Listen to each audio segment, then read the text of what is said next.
Hi, everyone, and welcome to the Sam Dever Podcast, episode 43. In this episode, I speak with actor and acting teacher Daryl Morris. Daryl is actually a huge reason on how I ended up in Los Angeles, as he was my acting teacher in Las Vegas. Phenomenal guy, taught me a ton about acting, and really got me ready and told me about the place I ended up going out here in Los Angeles, which was Playhouse West.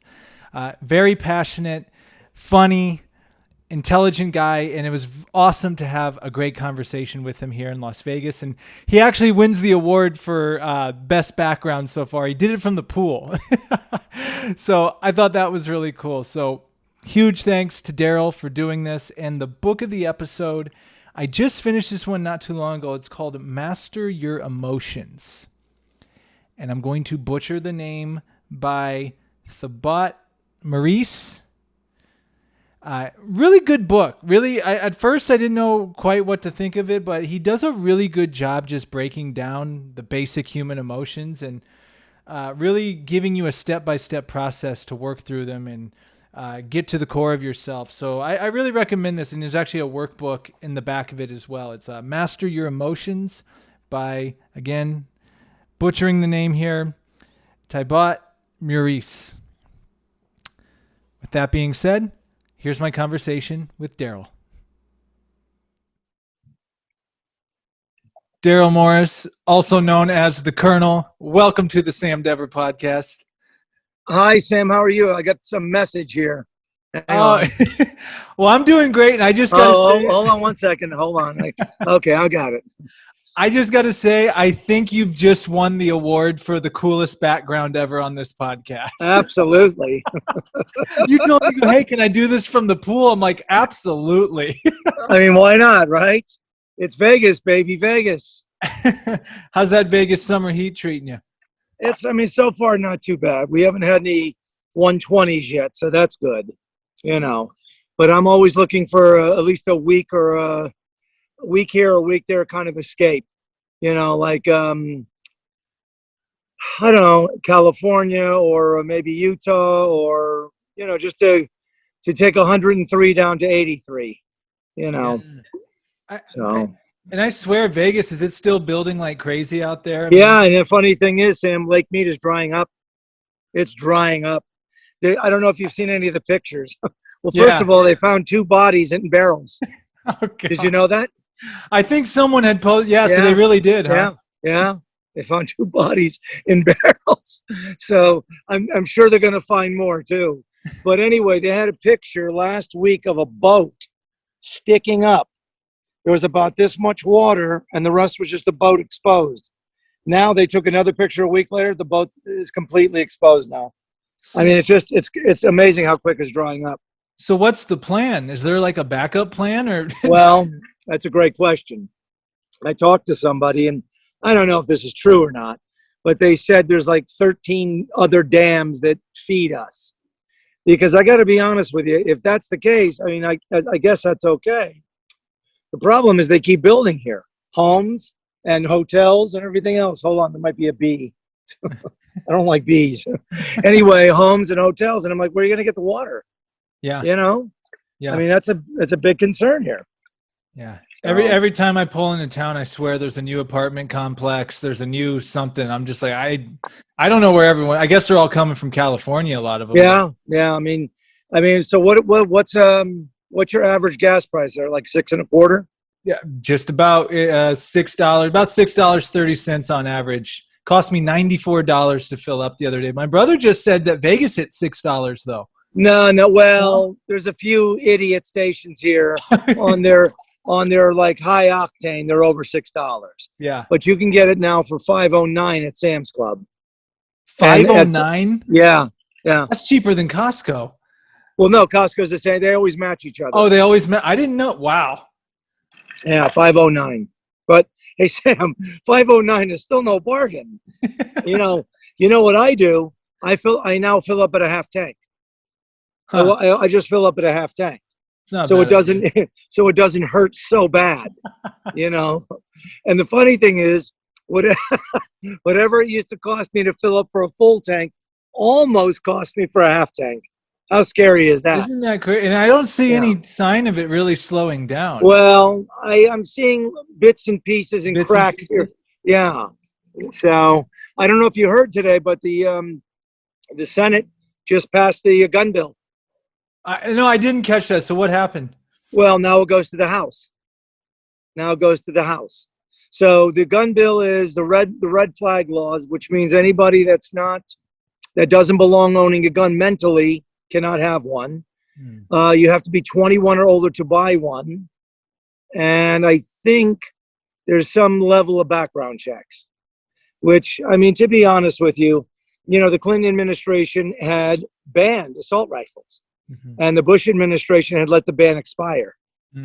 And it's so funny, if you watch from the time it expired till now versus the time that Clinton had banned it till the time before it expired, it's apples and oranges as far as mass shootings. I didn't realize that. I didn't realize the Clinton administration had done that. Yeah, they banned it with listen to this, with a bipartisan Congress. Believe it or not. Really? Yeah. Yeah. Wow. So basically now this is going, you said this is going to the Senate now? Right. The Senate passed it. Now it's going to the House. The House. Yeah. So I hope it passes. I really hope it sounds like a passes. positive thing. Yeah. I mean, anything to, I mean, if we don't have another mass shooting this year, that would be a very good thing, or a mass shooting ever. I mean, Australia, 1996 was their last mass shooting, and the government was very smart. They did a buyback program. They bought all the guns back, and they haven't had a mass shooting since in 26 years. Wow. And then New Zealand had one about a year and a half, 2 years ago, under the female prime minister. She banned them, and they haven't had one since. You know what? I was telling someone it's pretty sad when we hear about a mass shooting or see one. It's not even. It's almost just like second nature now. It's like, oh, another one. Right. It's like getting used to the gas prices. Yeah. It's like, what can you do about it? And then, but this Uvalde in Buffalo, where I think were the straw that broke the camel's back. Yeah. I mean, you already had the 24 kids and 2 teachers in whatchamacallit.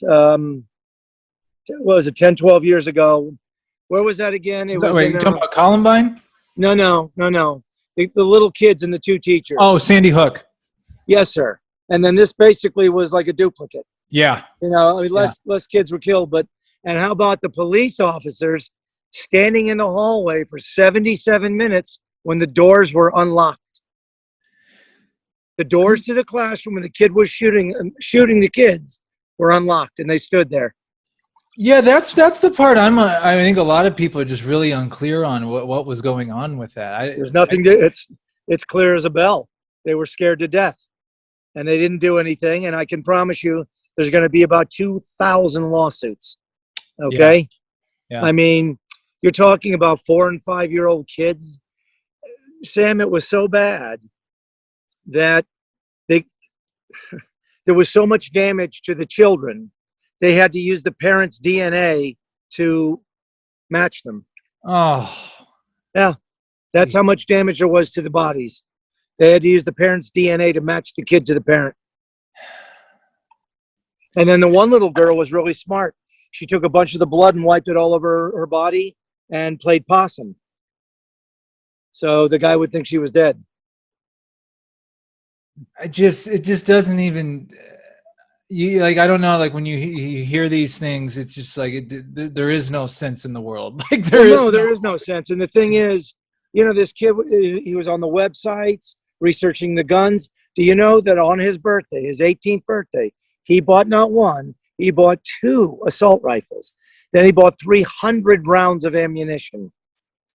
I mean, doesn't that set off some kind of a bell? Right. Yeah. That doesn't settle. It's like the guy here in Vegas. October 1st, 2017. Yeah. They bring in 8 or 9 carts of luggage. I mean, nobody questions anything. Yeah. 8 or 9 carts of luggage. This guy had the same rifles with the bump stock. So it turned a semi-automatic into an automatic. Killed 58 people, injured over 200 more. Yeah. I remember we had a acting class. I think we had class. Oh, yeah. Yes, What we did. we had. Yes, we did. What day did that Yes, happen? Did that happen on a what day did that? October 1st. It was a Sunday. Class was on Tuesday. That's right. That's Yeah. right. Yeah. Yeah. We had class on the 3rd. That's right. Yeah. So Wow. on a happier note, what's Yeah, happening right. what's happening with acting? Right now for me, pretty not much, nothing. I had finished up my 2 years at Playhouse West, and then the pandemic happened. It was on pause, and then I had my big injury. Aside from that, I really haven't. I want to get back to it. I miss it. I really miss it. Well, Sam, I can only tell you, you were one of my best. Wow. You were one of my best, and I don't say that lightly. I had you and Garyi, of course, was great.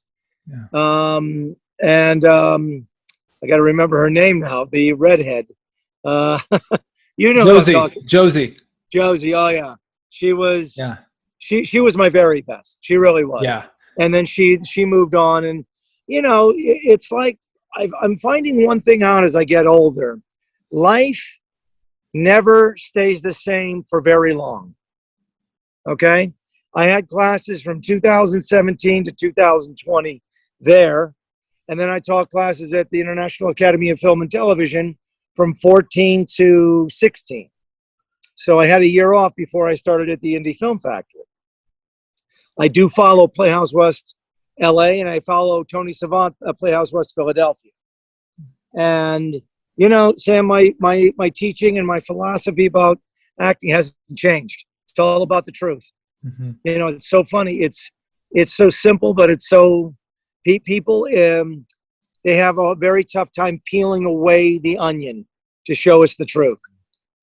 Honestly, and when they do, you get your best work, as I've taught you. Well, to fill the people in, first of all, I have to give you so much credit for not only opening my world to acting, but really one of the main reasons I moved to LA was for Playhouse West, which I never would have heard about if it wasn't for you. In my first acting class with you, we kept talking about Playhouse West. I'm like, what is he talking about? And then, so could you take us maybe a little about your acting, or actually, let's take it back a little bit further. You grew up in Las Vegas, didn't you? Right. So let me give you a little background. Yeah. So when I was a kid, and it's a kind of a very funny story. I was about 11 years old. Now, I played football out in the street with my friends, and I played basketball in the driveway with my friends. But my inspiration, believe it or not, was the Sonny and Cher show. Huh. I used to lay on my mom's bed on Sunday night, and I watched Sonny and Cher. And I said, Mom, I want to do that. I got to do that. So there was an acting school here in town. John and the last name is Gregory. I don't remember the wife's name, but John Gregory. Anyway, it was acting, singing, and dancing. Okay? So we'd put on shows, but it was more musical than it was anything else. But it really got me started. And now, mind you, when I was 11, my friends are all into sports, and of course I was too. But I had to get my own tap and ballet shoes because we were doing tap and ballet. So I did that, and of course I got all kinds of crap from my family, my friends, So I only did that for probably about a year, and then from there, the next foray into acting was high school, and there was a play called The Man in a Dog Suit. It was a play in my high school. I got the lead role, but then I couldn't turn it down. I got a job. And back then, the job is one of the jobs in Vegas, it had nice tips, and you couldn't. So I didn't. I had to turn down the role, or because this is how when you're a young kid, you don't know any better. Yeah. And this is one advice I give to my actors: if you accept a role, unless Spielberg is calling, you go along with your responsibility and keep the role you've accepted. But anyway, I didn't, and I took this job and. So my next foray into acting was UNLV. I took theater classes there, and I enjoyed them a lot. And so I didn't do anything at all from probably '79 until 2000 and God, let me make sure I get this right. Hang on. I got to make sure I get this right. Let me think for a minute. I really want to get this right. I want to say 2008. Or no, excuse me. I'm sorry. 1998. I'm reading an article in the Las Vegas Review Journal about a guy named Gerald Gordon. And he's teaching these acting classes in Las Vegas for $650 a month. Now, this is back in 98. Wow. And I said, I'm not doing that. But I started looking around, and I found this guy named Joseph who was in the trial at Nuremberg. He was an acting teacher. He was in the movie The Trial at Nuremberg. Anyhow, there's a junior high school here called Orr Junior High. So in 1998, we meet in a side room of the gym. And, it's not really acting classes. He gives you a script and, okay, now do it. And you're reading with other students. And then as I'm doing this, I'm going to these classes, I hear about these auditions at a place called the Off-Broadway Theater, which was here in town at the Commercial Center. Now, it's a really, really funny story. The theater owners were a couple named Carl and Margie Butow. And they had this little theater. And the funny thing is, in the theater, in the little seats, there was a pole right in the middle of the seating. So whenever they put on a play, people would get there early so they didn't have to sit behind the pole. It was like a load-bearing pole in the building. So anyway, I got a lot of experience with Carl and Margie. And a lot of auditions came through the Off-Broadway Theater. And as a matter of fact, I did an on-camera audition for Sonic Burger.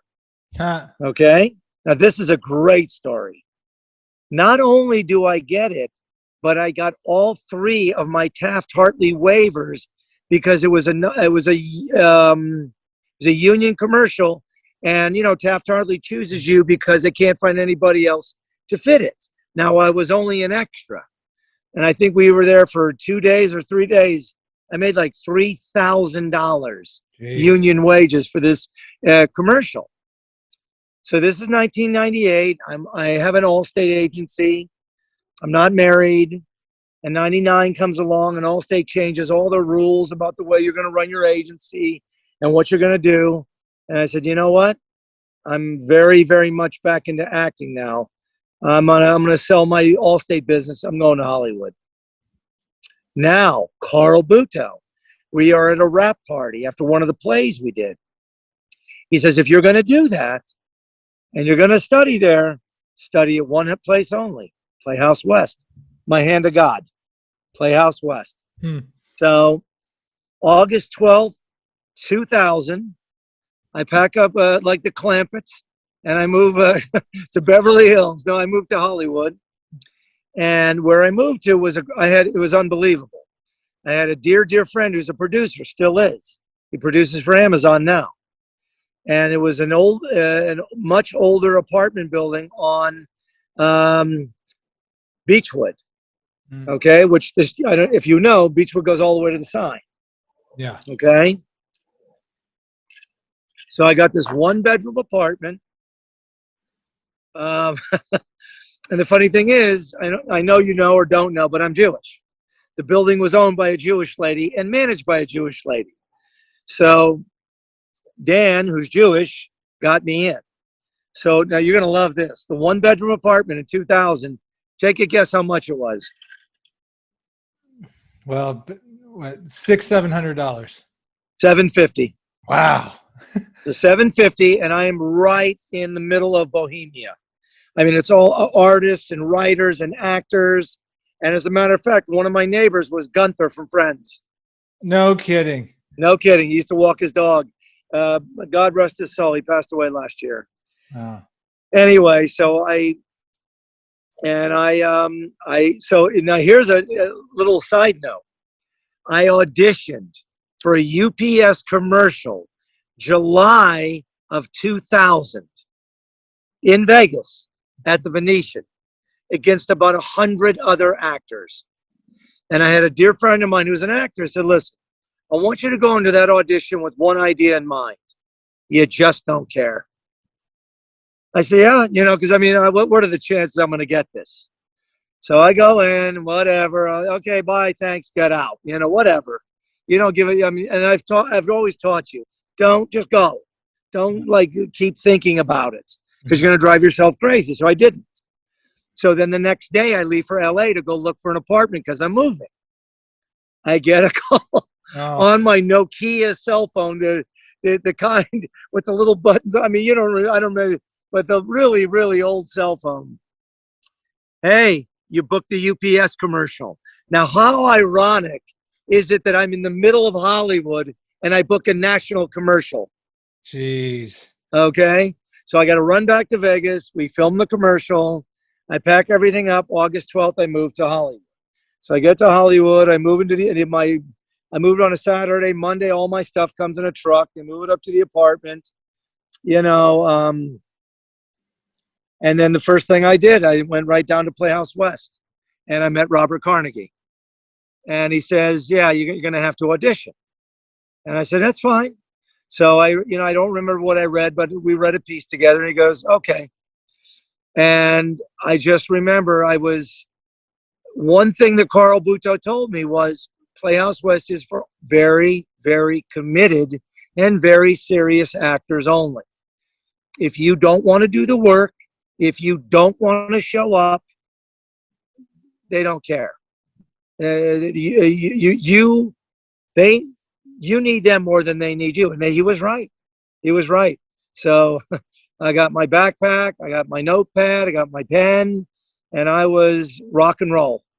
And for 2 years, took me about 6 months to go from beginning to intermediate, and about another 8 months to go to advanced.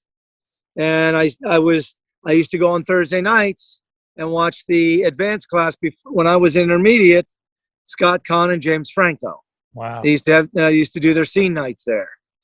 And I used to take notes, and I had Mark Pellegrino as a teacher. I had Sean Barnes as a teacher.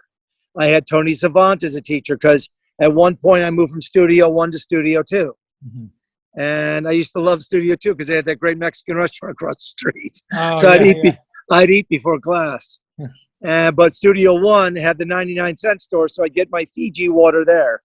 And there was I don't know if it's changed, but there was a Mercedes dealership right next to it. There's a BMW dealership. I live right down the road from there. I live right by. Right. So BMW, yeah, well, maybe it was. It was a foreign car. Yeah. Anyway, so I'd go to class, and I was dedicated. And the reason I instituted in my classes Marine Corps was because I taught you guys to overcome, adapt, and improvise. And it's get out of your heads. It has nothing to do with what you think. It's everything about what you feel. And my biggest thing, and as I watch films now, and this is the one of the greatest things that I was ever taught, take your time. Mm. The pinch and the ouch, Sam, the pinch and the ouch, the pinch and the ouch. Let the pinch land. Let it land. Let it resonate. There's no hurry. And great directors will let you do your work. Great directors will. They will let you do your work. And I love working with great directors. And I've worked with some of the best, and I've worked with some of the worst. I love a director that trusts you. When a director trusts his actor, there's nothing better in the world. Mm. And you've got other actors that you're working with. And, sometimes, you've got Meisner actors working with method actors, and I feel, and nothing against method acting. It's not my cup of tea. I am a Meisner disciple because I believe all about the truth. Mm-hmm. I mean, if you boil all his work down, it all boils down to one thing, and it's the truth. That's it. And the beauty of taking your time is when you do, your real truth manifests itself, I believe. Mm-hmm. So anyway, so I was there and I loved class and I got some great work when I was there. I did some films, I did a play. Um, but the thing was for me, I was only at the time about 40, 41 years old. And I had sold my business. So I was living off that money. Now, the problem in LA was I went to see a CPA. And he says, well, if you stay here and you get a job, because I was thinking about that, you're going to not have to only declare your income here, but any income from the sale of your business. And I didn't want to do that. Oh. Plus, I wasn't overly comfortable in LA. I mean, let's be honest. It's not the warmest place on earth. It's just not. I mean, the people, I mean, it's all about climbing and all about who you are and what you have and, and who you know. And I decided to move back. Now, the funny thing is, ever since I've moved back, I have done probably 25 projects for Sony and Warner Brothers on voiceover. I've done about 7 or 8 Adam Sandler films, or David Spade, Kevin James. I was in Paul Blart Mall Cop 2. I had the opening scene with Kevin James. And a friend of mine made a very good point, my producer friend who used to live above me. You don't have to live in LA to act. Yeah. And he's right. I mean, I just this year, I did a commercial for a web commercial. Still in all its acting. I'm happy about it. I just did a short film about 6 weeks ago. So, I like the opportunity to act. Obviously I'm not going to get rich from it here. And I'm thinking about starting acting classes again. But at the moment, I take opportunities as they come. So that's kind of where I am and where I was. And yeah. By the way, I was very, very, very unhappy when you left. Oh, yeah, no, Very unhappy. I will say you were without question the most dedicated. The most dedicated. What? You never missed a class. You were always ready to work. You were always prepared. And it was a pure joy teaching you. Well, thank you for saying that. And really, you're the one that prepared me for Playhouse West, because it was exactly what you said it was. It was no bullshit. Like you said, like, if you're not there to work 110% and fully participate, you're gone. So let me ask you a question. Yeah, I'm trying. Was there anything that I taught you that was taught any differently there? Because remember now, I didn't get you. I couldn't take you to advanced. You were with me, I think, about a year. I think just about a year, weren't you? I was with you for 5 months, actually. Oh, was that it? 5 months? But that 5 months seemed like 2 years. Okay, but when you got there, was what I was teaching you congruent at Playhouse when you first started? Yeah, I mean, yeah, for the most part. I guess the difference would be how much more in depth they go with everything. Okay. The different levels of everything, beyond doors and activities, like the different, not to give away all their stuff, but like, door and activity, and then you do emotional preparation, setup, door and activity into the scene, like just different levels of that. So right, so my class was a good launching pad then. Your class was a perfect launching pad, because I'll never forget being outside class. The very first night I was going to audit, and people outside are doing repetition with each other, and I'm like, oh, I know what this is. Right. And I'm like, I can't thank you enough for basically sending me there, because that place changed my life. It changed my life. Like, right. I went there on night 3 of living in LA, and for the next 2 years, and you had told me this. You just said you're going to meet a lot of people. I met so many people so fast. Like Sure. it was like my time in Vegas, but in a way shorter amount of time in LA, because that Playhouse, I mean, you're doing film projects with people. There's plays and scene nights and Right. get-togethers, and you're rehearsing all the time. So Right. you really get that bond with people. Right. And- But Mhm. Sam, let me say something. Yeah. The biggest problem with the way I teach here in Vegas, and I think you would agree with this, I want the most dedicated and committed. And Yeah. the problem here in Vegas, everybody wants like to be on camera, on the lights, Yeah. and I'm an actor, and that's, you know. And the beauty about LA and New York is because there's so much opportunity there, and that's really where things happen. Again, that's why Playhouse says you're either in or you're out, Yeah. because this is a very serious training ground for very serious actors. And a lot of actors have gone on to do Tessa, what's her name? She's Tessa big Thompson. time. Yeah, Tessa Thompson. She's big time now. Yeah. You know, Franco, Khan. I mean, and there's probably 15 or 25 others that I don't. Pellegrino is, I guess he's still working, you know. So the point is, it's like, if my job was to get you ready for LA, then mission accomplished. You know, mission accomplished. But I'm very glad to hear you say what you said about, you know, hey, repetition and you know, Yeah. it's like, okay, again, I mean, I guess the best way to describe it is I'm boot camp and I get you ready for the Marines. So going back to that, the reason I use the Marines so much is because they were they're a crack squad. Yeah. Everything is ironed and pressed, and there's no bullshit. Yeah. There's no like, well, I don't feel like it, Sergeant. I don't feel like it, Colonel. Oh, really? You don't feel like it? You know, and the great actors and the people do the great work are the people that do the work when they don't feel like doing the work. Yep. That's the difference. The ones who do the work when they don't feel like doing it, but they do it anyway. Okay? 100%. The desire burns in them, and they want to be the best of the best. You know? I am forever grateful for you. I've told people out in LA about you. I think I'm so grateful to you and the Indie Film Factory for creating that environment and giving people those opportunities in Las Vegas. So I really thank you for that. And it's really great. I'll never forget that scene night we did before I left. Like the amount of effort you put into that and getting it all set up for us. We had a packed house. It was full.